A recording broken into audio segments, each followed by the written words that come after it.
Hi friends, ಉದ್ಯೋಗ ಮಾಹಿತಿ YouTube ಚಾನಲ್ಗೆ ತಮಗೆಲ್ಲರಿಗೆ ಆತ್ಮೀಯ ಸ್ವಾಗತ.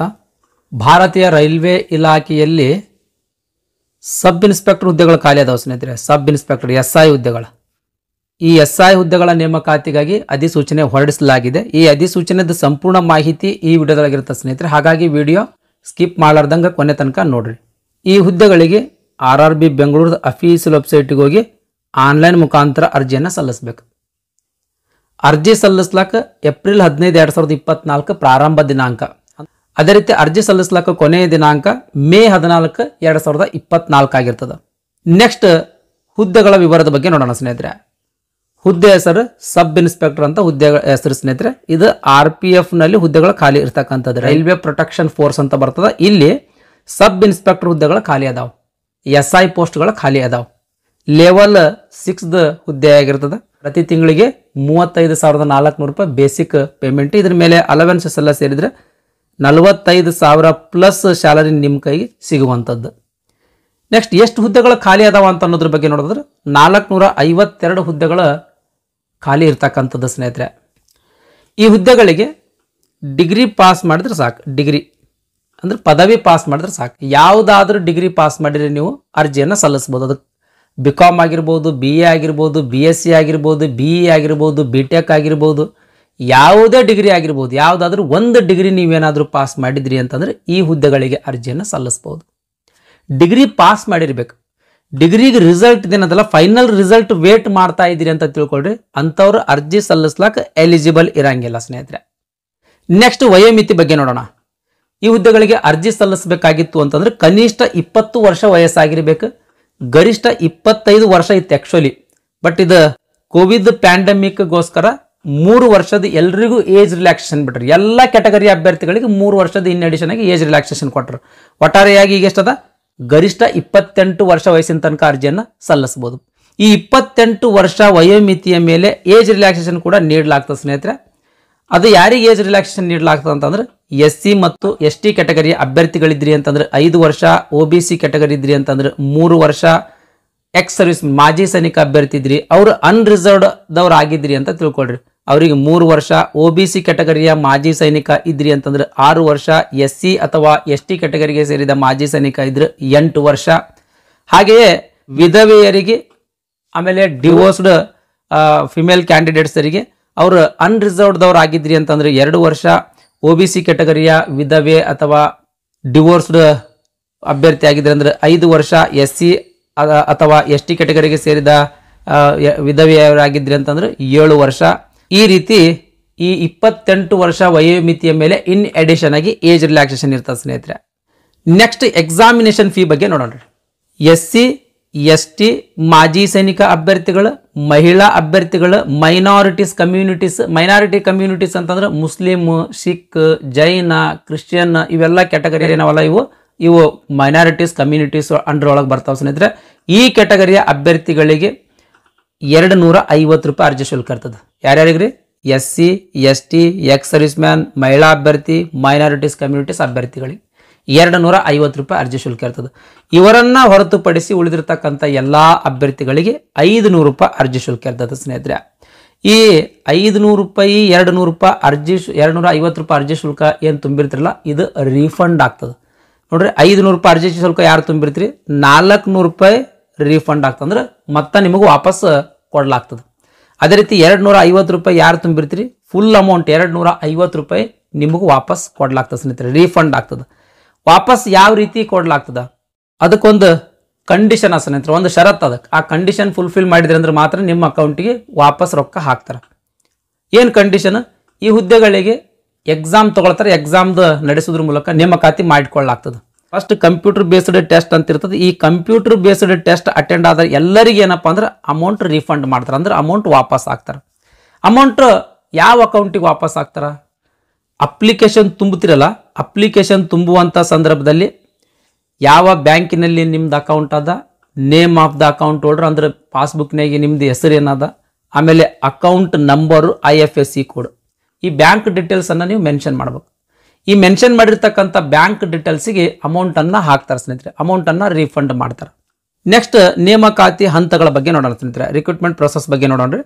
ಮೊದಲು ಕಂಪ್ಯೂಟರ್ ಬೇಸ್ಡ್ ಟೆಸ್ಟ್ ಇರ್ತದೆ, ಆಮೇಲೆ physical efficiency test, physical measurement test ಇರ್ತದೆ, ಆಮೇಲೆ ಡಾಕ್ಯುಮೆಂಟ್ ವೆರಿಫಿಕೇಶನ್ ಇರ್ತದೆ, ಆಮೇಲೆ ಮೆಡಿಕಲ್ ಎಕ್ಸಾಮಿನೇಷನ್ ಇರ್ತದೆ. ಈ ರೀತಿ 4 ಹಂತಗಳಲ್ಲಿ ನೇಮಕಾತಿ ನಡೀತದೆ. ಮೊದಲನೇದಾಗಿ ಕಂಪ್ಯೂಟರ್ ಬೇಸ್ಡ್ ಟೆಸ್ಟ್ ಬಗ್ಗೆ ನೋಡೋಣ ಸ್ನೇಹಿತರೆ. ಕಂಪ್ಯೂಟರ್ ಬೇಸ್ಡ್ ಟೆಸ್ಟ್ ನೋಡ್ರಿ ಸ್ನೇಹಿತರೆ, 120 ಕ್ವಶನ್ಸ್ ಪ್ರಶ್ನೆ ಪತ್ರಿಕೆ ಆಗಿರ್ತದೆ. ಒಂದು ಕ್ವಶನಿಗೆ 1 ಮಾರ್ಕ್ಸ್ ಇರ್ತದೆ. ಒಟ್ಟಾರೆಯಾಗಿ 120 ಮಾರ್ಕ್ಸಿಂದ ಕ್ವಶನ್ ಪೇಪರ್ ಆಗಿರ್ತದೆ. 90 ನಿಮಿಷ ಸಮಯಾವಕಾಶ ಕೊಟ್ಟಿರ್ತಾರೆ. 90 ನಿಮಿಷ ಸಮಯಾವಕಾಶ ಕೊಟ್ಟಿರ್ತಾರೆ ಅಂದ್ರೆ 1.5 ತಾಸು ಸಮಯಾವಕಾಶ ಇರ್ತದೆ. ನೆಕ್ಸ್ಟ್ 1/3 ಏನಪ್ಪ ಅಂದ್ರೆ ನೆಗೆಟಿವ್ ಇರ್ತದೆ. ಈ ಒಂದು ಪ್ರಶ್ನೆ ಅದು, ಈ ಒಂದು ಪ್ರಶ್ನೆಗೆ ನೀವು ತಪ್ಪು ಉತ್ತರ ಟಿಕ್ ಮಾಡಿದ್ರಿ ಅಂತ ತಿಳ್ಕೊಳ್ರಿ. ಈ ಮಾರ್ಕ್ಸ್ ಎಷ್ಟು ಅದಲ್ಲ, ಈ ಪ್ರಶ್ನೆಗೆ ಮಾರ್ಕ್ಸ್ ಎಷ್ಟು ಅಲಾಟ್ ಆಗ್ಯದಲ್ಲ ಅಂದ್ರೆ 1 ಮಾರ್ಕ್ಸ್ ಅಲಾಟ್ ಆಗಿದಿಲ್ಲ, ಈ 1 ಮಾರ್ಕ್ಸ್ನಲ್ಲಿ 1/3 ಮಾರ್ಕ್ಸ್ ಡಿಡಕ್ಟ್ ಮಾಡ್ತಾರೆ. ಅಂದ್ರೆ 0.335 ಮಾರ್ಕ್ಸ್ ನೀವು ತೆಗೆದುಕೊಂಡಿರ್ತಕ್ಕಂಥ ಅಂಕಗಳಲ್ಲಿ ಡಿಡಕ್ಟ್ ಮಾಡ್ತಾರೆ. ಇನ್ ಕೇಸ್ ನೀವು 3 ಪ್ರಶ್ನೆಗಳಿಗೆ ತಪ್ಪು ಉತ್ತರ ಟಿಕ್ ಮಾಡಿದ್ರಿ ಅಂತಂದ್ರೆ ತೆಗೆದುಕೊಂಡಿರ್ತಕ್ಕಂಥ ಅಂಕಗಳಲ್ಲಿ 1 ಮಾರ್ಕ್ಸ್ ಡಿಡಕ್ಟ್ ಮಾಡಲಾಗ್ತದೆ. ಈ ರೀತಿ ನೆಗೆಟಿವ್ ವ್ಯಾಲ್ಯೂಯೇಷನ್ ಇರ್ತದೆ ಸ್ನೇಹಿತರೆ. ನೆಕ್ಸ್ಟ್ ಇಲ್ಲಿ ಸಿಲೆಬಸ್ ಕೊಟ್ಟರೆ ಸ್ನೇಹಿತರೆ, ಪಠ್ಯಕ್ರಮ ಇಲ್ಲಿ ಕೊಟ್ಟಾರ. ಅಂದ್ರೆ ಈ CBT ಎಕ್ಸಾಮ್ ಅದಲ್ಲ, ಆ ಎಕ್ಸಾಮ್ಗೆ ಸಿಲೆಬಸ್ ಏನಿರ್ತದ ಅಂತ ಅನ್ನೋದ್ರ ಬಗ್ಗೆ ನೋಡಿದ್ರೆ ಅರಿಥಮೆಟಿಕ್ಗೆ ಸಂಬಂಧಪಟ್ಟಂಗೆ 35 ಮಾರ್ಕ್ಸ್, ಜನರಲ್ ಇಂಟೆಲಿಜೆಂಟ್ ಆ್ಯಂಡ್ ರೀಸನಿಂಗಿಗೆ 35 ಮಾರ್ಕ್ಸ್, ಜನರಲ್ ಅವೇರ್ನೆಸ್ಸಿಗೆ 50 ಮಾರ್ಕ್ಸ್. ಈ ಅರಿಥಮೆಟಿಕ್ದಾಗ ಏನೇನು ಓದ್ಕೊಳ್ಬೇಕಂತ ಇಲ್ಲಿ ಸಬ್ಜೆಕ್ಟ್ ಕೊಟ್ಟರು, ಇಲ್ಲಿ ಸಿಲೆಬಸ್ ಕೊಟ್ಟರು.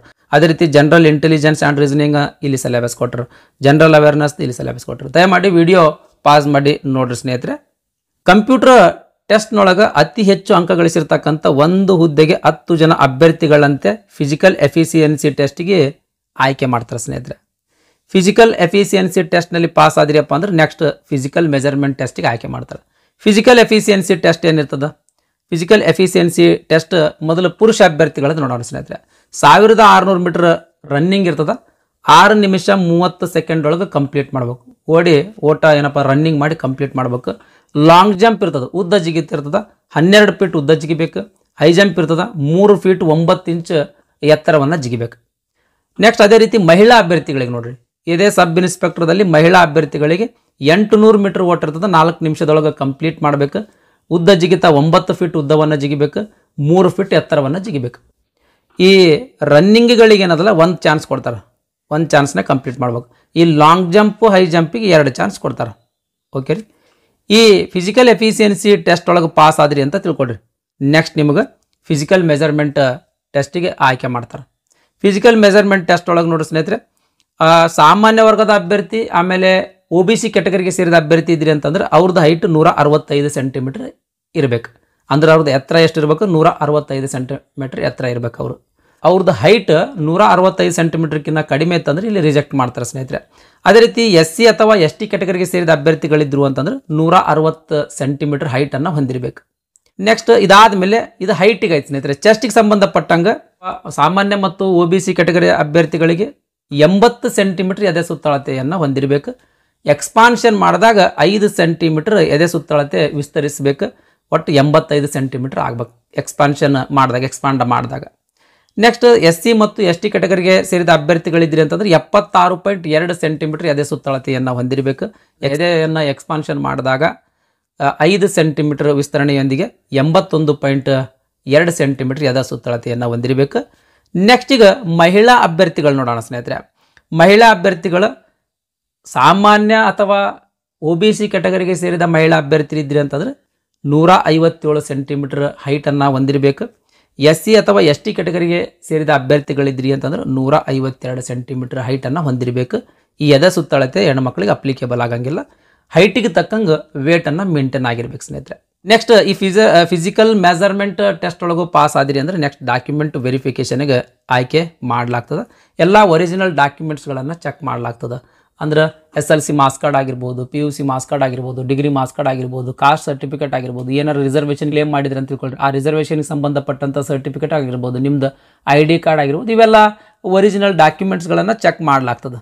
ನೆಕ್ಸ್ಟ್ ಇದಾದಮೇಲೆ ಮೆಡಿಕಲ್ ಎಕ್ಸಾಮಿನೇಷನ್ ಇರ್ತದೆ ಸ್ನೇಹಿತರೆ. ಇಲ್ಲಿ ಏನಪ್ಪ ಅಂದ್ರೆ ನಿಮ್ಮದು ಫಿಸಿಕಲ್ ಫಿಟ್ನೆಸ್ಸನ್ನು ಚೆಕ್ ಮಾಡ್ತಾರೆ. ಇಲ್ಲೂ ಪಾಸ್ ಆದಿರಿ ಅಂತಂದ್ರೆ ನಿಮ್ಮನ್ನು ಸಬ್ ಇನ್ಸ್ಪೆಕ್ಟರ್ ಆಗಿ ನೇಮಕಾತಿ ಮಾಡಿಕೊಳ್ಳಾಗ್ತದೆ.